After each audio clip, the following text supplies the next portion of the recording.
Hello guys, അപ്പോൾ നമ്മൾ വഴിയിൽ കണ്ട സ്ഥലത്ത് നിന്ന് നമ്മൾ ഫുഡ് ഉണ്ടാക്കാൻ വേണ്ടി നിർത്തിയിരിക്കുകയാണ് കേട്ടോ ഗായ്സ്. അപ്പോൾ നമ്മൾ കുറേ ഫുഡ് ഉണ്ടാക്കാൻ വേണ്ടിയിട്ട് ഇങ്ങനെ നിൽക്കുകയാണ്. പപ്പ ചിക്കൻ കഴിക്കാൻ വേണ്ടി പോയായിരുന്നു. അതുകൊണ്ട് നമ്മളിങ്ങനെ നോക്കി നിൽക്കും. അപ്പോൾ ബേബീൻ്റെ കുറച്ച് കോപ്രായങ്ങളൊക്കെ കണ്ടിട്ട് ഇങ്ങനെ നിൽക്കുകയാണ്. നമ്മളാ ബാറ്ററി അപ്പോൾ അതേ ഗായ്സ് നമ്മളിങ്ങനെ കുറേ കാത്തിക്കാണ്. എന്തായാലും അപ്പോൾ വരുന്നവരെ ടൈമുണ്ട്. അപ്പോൾ നമ്മൾ ആവശ്യമുള്ള വെജിറ്റബിൾസൊക്കെ ഇങ്ങനെ കട്ട് ചെയ്ത് വെച്ചിട്ടുണ്ട്.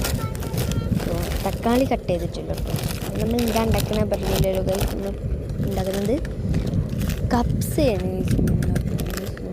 കപ്സൊക്കെ വേണ്ടിയിട്ട് വെയിറ്റ് ചെയ്യണല്ലോ, സോറി ചിക്കന് വേണ്ടിയിട്ട് വെയിറ്റ് ചെയ്യണം. നമ്മൾ അങ്ങനെ നിൽക്കായിരുന്നു കേട്ടോ ഗൈസ്. നമ്മളിപ്പോൾ ഗുജറാത്തിലാണുള്ളത്, അതുകൊണ്ട് തന്നെ ഇവിടെ ചിക്കൻ ഇല്ല എന്നൊക്കെ ആയിരുന്നു പറഞ്ഞിരുന്നത്. പക്ഷെ നമ്മൾ പോണ വയ്ക്കാൻ നമുക്ക് ചിക്കനൊക്കെ കിട്ടിയിട്ടോ ഗൈസ്. അപ്പോൾ ഞാൻ വലിയ കാലം പോലെ അതിൻ്റെ ബാക്കൊക്കെ എടുത്ത് വായിക്കുന്നുണ്ട്. എനിക്കൊന്നും മനസ്സിലായിട്ടില്ല, തക്കാളി പേസ്റ്റ് മാത്രമേ എനിക്ക് മനസ്സിലായിട്ടുള്ളൂ കേട്ടോ ഗൈസ്. എന്തായാലും ഇപ്പോഴും നമ്മൾ ഞാനിവിടെ വോയിസ് ഓവർ ചെയ്യുന്ന സമയത്തൊക്കെ നമ്മൾ ഉണ്ടാക്കിക്കൊണ്ടിരിക്കുകയാണ് കേട്ടോ ഗൈസ്. അപ്പോൾ ഗൈസിൻ്റെ അപ്പം അവിടെ വീഡിയോ എടുക്കേണ്ട, അതുകൊണ്ട് തന്നെ ഞാൻ കുറച്ച് നേരത്തേക്ക് പോസ്റ്റ് ആയിരിക്കും. ചില സമയത്ത് വോയിസ് ഓവറും ചെയ്യുന്നവർക്ക് പോസ്റ്റ് ആയിരിക്കും. അമ്മച്ചിനെ കണ്ണുപറ്റിയൊക്കെ പഠിപ്പിക്കുന്നുണ്ട് കേട്ടോ ഗൈസ്. എന്തിനാണെന്നറിയില്ല, വോയിസ് ഓവർ ചെയ്യുന്നത് കൊണ്ടാണല്ലേ ഞാൻ വീഡിയോ എടുക്കുന്നത്.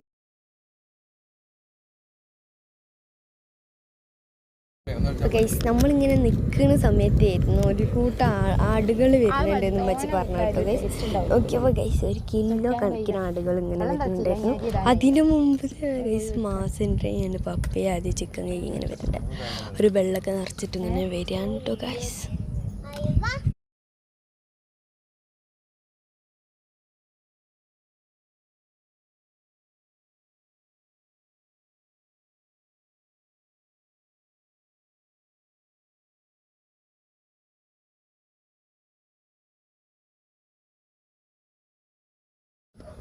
അപ്പോൾ ഗൈസ് ബേബി ഡിക്കിലൊക്കെ കയറി ഇരിക്കുന്നുണ്ട്. അന്നേരം മച്ചയുടെ നല്ലോണം കളിയാക്കുന്നുണ്ട് ഗൈസ്. നമുക്ക് എന്തായാലും നമ്മൾ ഒരു മെല്ലെ നല്ല ദൂരത്താണ് ഗൈസ് ഒരു കേൾക്കാൻ വേണ്ടി പോയത്. ഒരു പൊയ്ക്കാണ് പോയത്. പോയാ എന്തായാലും ഇവിടെ എത്തണ്ട.